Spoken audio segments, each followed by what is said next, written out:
Welcome to the extended version of this lesson on the uphill climb. We just covered what the uphill climb is, what it does, and a few ways you can use it to boost the middle of your story. Now, let's cover a massive middle modification that switches the uphill climb with the downhill fall before looking at an in-depth example of the uphill climb in 2010's She's Out of My League. Let's start with a very quick rundown of the 3 steps we're about to cover.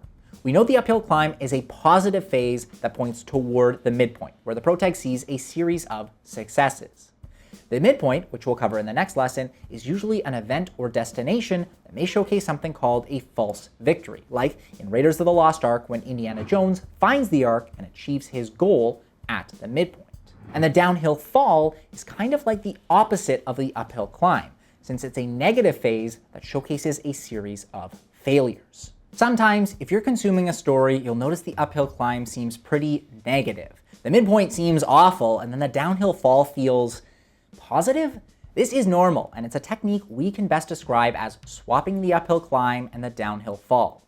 This delays the positivity of the uphill climb, replaces it with the downhill fall's negativity, and flips the midpoint from overall positive to overall negative. For this reason, we can call this technique flipping the middle, and it makes even more sense when we visualize it. If you draw out the typical shape of this part of the story, which we covered in the extended lesson on 3-act structure, you'll notice it rises up before falling down. This is the up and down of the up, down, up shape of typical stories. However, when we swap the uphill climb and downhill fall, plus make the midpoint more negative, the shape looks like this. We're still going to have a fall at the moment of peril and a rise to the story climax. So this shape is actually down, up, down, up. And as you can see, the middle is flipped, hence flipping the middle. So why would you want to use this technique? Well, the main reason to flip the middle is to add an extra bump. Going from down to down to up makes things look even shakier for the protag. We recommend using it in longer stories that may need some extra twists and turns. Another reason is if your midpoint is overall negative, which we'll cover more in a second. This way, we fall down to the depths of the midpoint before rising back up again. So how do we pull this off? Well, there are 2 key rules we should follow. Number 1, you are flipping the tone of the phases, not the function. The uphill climb points us towards the midpoint, and even when we flip the middle, the new phase should still point toward the midpoint. However, instead of finding positive successes, the protag should find negative failures, and vice versa after the midpoint, where their failures are swapped for successes. And number 2, the midpoint's false victory should look more like a false defeat. In other words, things should feel hopeless. Let's see an example of this middle flipping in a story we've already covered, the Lego Movie. Here, the moment of danger showcases a cutaway to Antag Lord business. The uphill climb begins as Emmett and Wildstyle find Vitruvius in a saloon, go into Emmett's mind, and decide they must assemble the Master Builders. You can see this still points us toward the midpoint when they'll assemble the Master Builders in Cloud Cuckoo Land.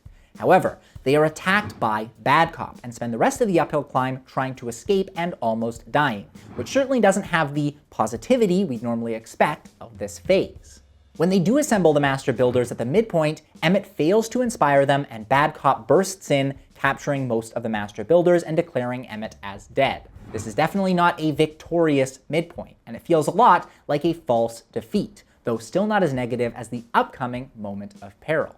Then, in what should be the negative downhill fall, Emmett and the team finally learn to work together, breaking into Lord Business's office building and nearly reunite the piece of resistance with the Craggle before everything falls apart in the moment of peril. In other words, it shows a series of successes. One final note. When a story flips the middle, we will keep the uphill climb labeled as the uphill climb and the downhill fall labeled as the downhill fall. This is to help you remember that even if the successes and failures are swapped, the function of each phase remains the same. The Lego Movie is a great example of flipping the middle, and it works especially well here since this movie is targeted at a younger audience who will have a shorter attention span. So more twists and turns is always a plus.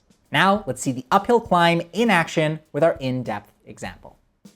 She's Out of My League is a 2010 romantic comedy that follows Kirk, an insecure TSA worker, as he begins to date a successful and beautiful woman that is out of his league. Even though it's a pretty generic movie of the week, it's still worth looking at for its uphill climb, since it covers a ton of what we just talked about.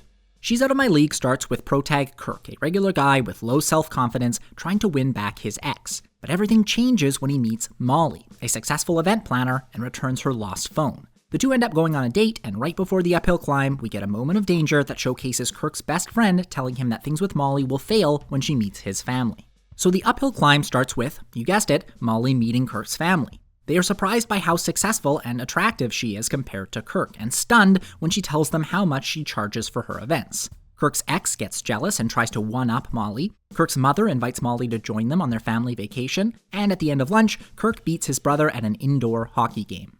As you can probably tell, this accomplishes the main purpose of the uphill climb, to show the protag succeeding in the new situation. Kirk experiences the series of successes we expect, and impresses Molly along the way. Though it doesn't point directly to the midpoint, we'll soon discover the midpoint is later that night when Kirk visits Molly's apartment, so it is the continuation of the same date. On top of this, things start to heat up a bit compared to the testing phase. For example, earlier it was pretty much just Kirk and Molly getting to know each other, minus an awkward interaction with Molly's ex. But in the uphill climb, Kirk faces a lot more opposition from his family, who remind him just how out of his league Molly is. This all hints at Kirk's flaw of insecurity, which will flare up in the moment of peril. Overall, She's Out of My League does a great job of showing Kirk's rise to the midpoint. This uphill climb does exactly what it should, and though the movie is often knocked for a lack of originality, it doesn't hurt to analyze to see what it does right. You should now have a strong understanding of the uphill climb, including what it is, what it needs to do, and how it can sometimes be inverted. And in the next lesson, Act 2 will reach its peak as the protag's success completely changes direction.